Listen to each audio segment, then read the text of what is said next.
सीमा को जब अपने पति की इतनी बड़ी सच्चाई पता चली तो सीमा के पैरों तले जमीन खिसक गई। नमस्ते, मेरा नाम है सोनम और आज मैं कहानी सुना रही हूँ मेरठ की सीमा की। सीमा की शादी नरेंद्र से सन 2000 में हुई थी। नरेंद्र का मेरठ में लोहे का बिजनेस था। शादी के बाद सीमा और नरेंद्र के 2 बेटे थे, राहुल और राज।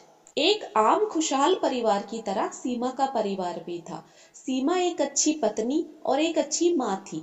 नरेंद्र अपने कारोबार को और ज्यादा बढ़ाने के लिए किसी दूसरे शहर में लोहे की फैक्ट्री डालना चाहता था, जिसके लिए नरेंद्र ने देहरादून का चुनाव किया। इसके लिए नरेंद्र को ज्यादा से ज्यादा देहरादून में रहना पड़ता। कई सालों की मेहनत के बाद नरेंद्र ने देहरादून में अपना एक बड़ा कारोबार खड़ा कर लिया। नरेंद्र की गिनती शहर के अमीर लोगों में होती।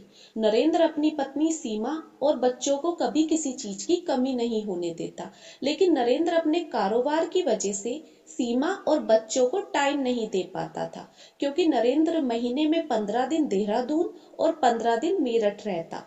लेकिन इस बात से सीमा को कोई दिक्कत नहीं थी, क्योंकि नरेंद्र का व्यवहार सीमा के लिए बहुत अच्छा था। धीरे धीरे वक्त गुजरता चला गया और बच्चे बड़े हो गए। बच्चे अब नरेंद्र के कारोबार में नरेंद्र का हाथ बटाने लगे। चूंकि बच्चे अब नरेंद्र के साथ ज्यादा से ज्यादा टाइम स्पेंड करते, इसलिए बच्चों को नरेंद्र की गतिविधियों पर शक होने लगा। एक दिन सीमा और बच्चों ने नरेंद्र का पीछा करने का फैसला किया। नरेंद्र की गाड़ी मेरठ से चली और दिल्ली की एक सोसाइटी में जाकर रुक गई। नरेंद्र गाड़ी से उतरा और एक घर की डोरबेल बजाने लगा। अंदर से एक महिला ने दरवाजा खोला।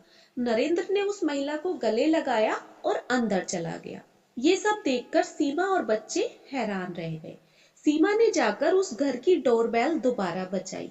अंदर से नरेंद्र ने दरवाजा खोला और नरेंद्र सीमा को देखकर हैरान रह गया, क्योंकि वह महिला कोई और नहीं, नरेंद्र की दूसरी पत्नी थी। 15 साल पहले नरेंद्र ने उस महिला से शादी की थी।